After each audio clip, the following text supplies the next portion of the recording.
Hello and welcome to my first podcast. I'm Faye, the trainer for Dorset Paws. Just a quick intro to myself. I have a wide variety of experiences in the world of dogs. Firstly, I grew up with dogs, but I later went on to complete a degree in animal behaviour and welfare and then a master's in anthrozoology, the human-animal relationship, studying at Hartpury University. Whilst at university, I volunteered at a hydrotherapy and physiotherapy centre, as well as being a leading member of the university's dog agility club. Additionally, I was also shadowing an ADPT dog trainer 3 days a week. Since January 2018, I've been a volunteer for the charity Guide Dogs for the Blind, getting involved with fundraising, public speaking and training the young dogs in the early stages. Furthermore, I spent 2 years working in a busy grooming salon alongside working in a pet shop. My experience includes dog walking, kennels, breeding, agility, rally, obedience and more. Finally, I'm also Pet First Aid qualified and qualified in companion animal nutrition. This podcast is going to cover the training from Friday the 7th of February in more detail. Firstly, during puppy class, we started showing the puppies the idea of boundaries. The purpose of teaching boundaries is to help them learn impulse control, with them being able to control their arousal in the environment. It also encourages calmness. When I say arousal, this means your dog's state of heightened emotion, either as excitement or fear. So what's the aim of this? So teaching boundaries, we want to teach our puppies to stay on the boundary that we've chosen until they're released. So choose your cues for your puppy to get on and off the boundary. For example, hop up for getting onto it and go free to allow them to get off. Stick to your cues, changing them randomly will only confuse your puppy. So to begin this boundary game, drop a treat onto your boundary. You may choose to use a dog bed, a mat or something like a towel for this. Reward your dog with another treat once they come onto the mat to eat the first treat. So here we're creating positive associations with the mat. Once you feel confident that your dog is interested in the mat and will stay on it, you can slowly drip feed them treats directly onto the mat, so long as they are mostly on your chosen boundary. Gradually reduce the speed you're giving your puppy the treat. You only want to reward calmness, so if your puppy's very excited and wriggly, reward the small pauses to start. They will learn quickly that these still moments are what earns them the treat. However, if you find they're looking disinterested or about to get off, you may need to increase the rate of treats for a moment, or use your cue for them to get off the boundary. You can use a treat initially to lure them off the boundary, so either by throwing a piece of food on the floor away from the boundary or with a piece of food in your hand, then allow them to have the treat off the boundary. Wait and see if your puppy will return onto the mat of their own choice, and if they do, great, go back to drip feeding the treats. If they don't, place the mat between you and your puppy and place a piece of food on the mat again before drip feeding. Make sure you repeat these stages several times, and once you can guarantee that your puppy will definitely return onto the mat, you can then add in your cue for them to get onto this boundary. Make sure you say the cue as they're coming onto the mat to begin with.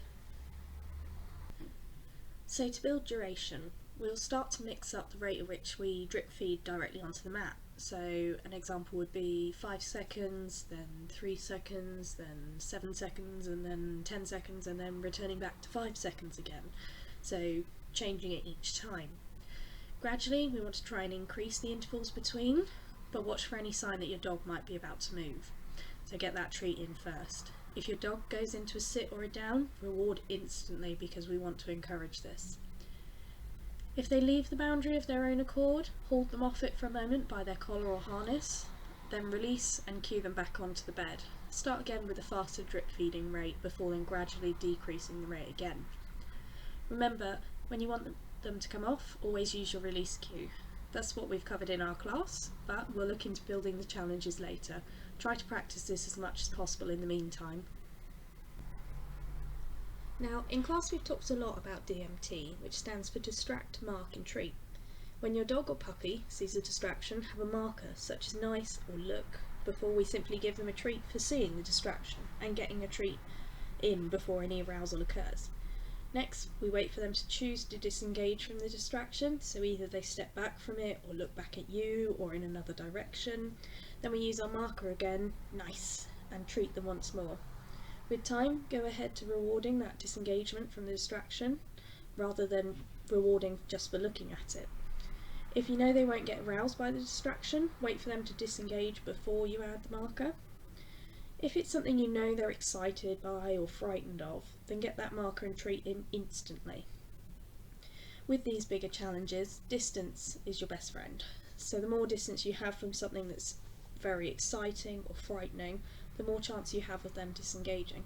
However, always practice DMT at home or in a calm environment before going for one of these more challenging environments.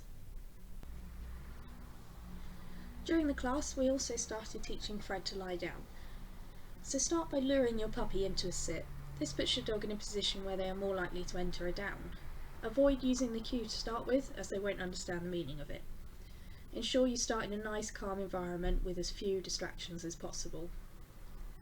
Hold the treat in front of your puppy's nose so that it can smell it but not steal it from you.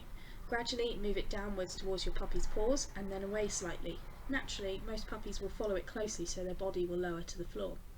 As soon as those elbows touch the floor, make sure to give them a treat. If your puppy stands before you get a chance to lower the treat, you can place your hand on their lower back. Do not ever put any pressure on here. It simply gives them the feeling that they can't stand as something is in the way. They are then more likely to follow your lure and lower their body.